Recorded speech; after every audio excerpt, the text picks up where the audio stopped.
حدیث میں آتا ہے السلام علیکم پیارے سے دوستو، تو میں لے کے آیا ہوں آپ کا قاری حنیف کا بیان، ذرا سنتے جائیے آپ لوگ کو کیسا لگا، اور لائک اور چینل کو سبسکرائب کیجئے۔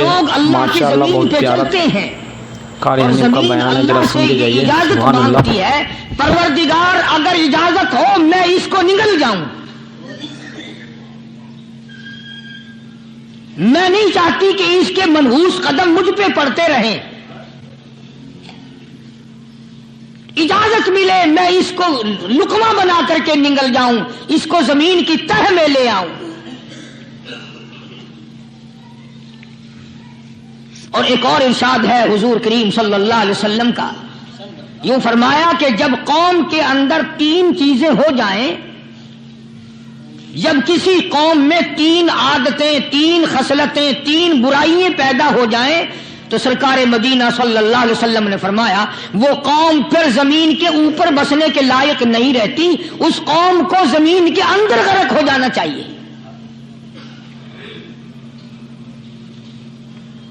وہ کون سی باتیں ہیں؟ ارشاد فرمایا محمد عربی صلی اللہ علیہ وسلم نے کہ پہلی بات تو ان کی یہ ہے کہ جب قوم کے امیر لوگ، غنی لوگ، مالدار لوگ بخیل ہو جائیں، اللہ تعالیٰ نے جو ان کو سرمایہ دیا ہے، رب العالمین نے جو ان کو پیسہ اور دولت دی ہے، اس میں کسی غریب کا وہ حصہ ہی نہ رکھے۔ چنانچہ آج آپ دیکھ لیں فالتو لاکھوں روپیہ لگ جائے گا، لیکن کسی بیوہ کے گھر ایک سیر آٹا دینا، کسی یتیم کے سر پہ ہاتھ پھیرتا ہوا امیر آدمی شرماتا ہے کبھی میرے ہاتھ کی ہتھیلی نہ گھس جائے۔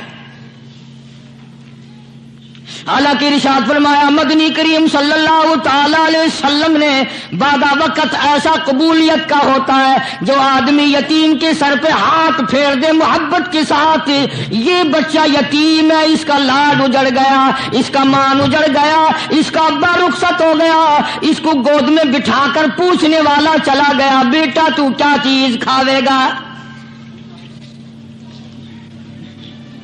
حضور کریم صلی اللہ تعالی علیہ وسلم نے فرمایا جب یتیم کے سر پہ آدمی محبت کے ساتھ، شفقت کے ساتھ ہاتھ پھیرتا ہے، اللہ پاک یوں فرماتا ہے مجھے اپنی کبریائی کی قسم جتنے بال اس کے ہاتھ کے نیچے آ جاتے ہیں اتنی نیکیاں ہاتھ پھیرنے والے کے نام اعمال میں لکھ دی جاتی ہے۔ السلام علیکم ورحمۃ اللہ۔ امید کرتا ہوں سب خیریت سے ہوں گے۔ آج ہم پھر لے کر حاضر ہوئے ہیں قاری حنیف کا ایک اور نیا بیان، جس کا عنوان ہے کہ غریب کو کبھی مت ستانا، غریب کی بد دعا مت لینا۔ آئیے سنتے ہیں۔ جناب مدنی کریم صلی اللہ تعالی علیہ وسلم تشریف لے جا رہے ہیں، راستے میں کچھ بچوں کو کھیلتے ہوئے آپ نے دیکھ لیا، بڑے خوشی سے چھلانگے لگا رہے ہیں، بچے کھیل رہے ہیں، ایک بچہ دیوار کے ساتھ بالکل مونجھا غمزدہ پریشان کھڑا ہے۔ حضور کریم صلی اللہ تعالی علیہ وسلم کی نگاہ مبارک اس بچے پہ پڑ گئی، آپ نے قریب تشریف لا کر اس سے پوچھا او بچے، سارے بچے کھیل رہے ہیں تو کیوں نہیں کھیلتا؟ کہنے لگا میرا کھلانے والا دنیا سے چلا گیا، کیسے کھیلوں؟ ابا نہیں، اماں نہیں، ہر وقت پریشان رہتا ہوں، لوگوں کے دروازوں پہ چوکھٹوں پہ دھکے کھاتا ہوں۔ آپ مدنی کریم صلی اللہ تعالی علیہ وسلم نے رحمت والے ہاتھ سے اس یتیم کی انگلی پکڑی اور اپنے ساتھ پیار کرتے ہوئے تشریف لے آئے، فرمایا جناب عائشہ صدیقہ رضی اللہ تعالی عنہا سے اللہ والی آج اللہ پاک نے تجھے بڑی غنیمت بخشی ہے، بڑی دولت دی ہے، عید کا دن ہے، میں عید کی نماز کے لیے جا رہا تھا، بچے سارے خوشیاں منا رہے تھے، یہ بچہ دیکھا میں نے بڑا غمزدہ کھڑا تھا، بڑا پریشان کھڑا تھا، اب میں نے اس سے پوچھا آج عید کا دن ہے تو خوشی کیوں نہیں مناتا؟ بچہ نے جواب دیا میری خوشی منانے والے دونوں ہی چلے گئے۔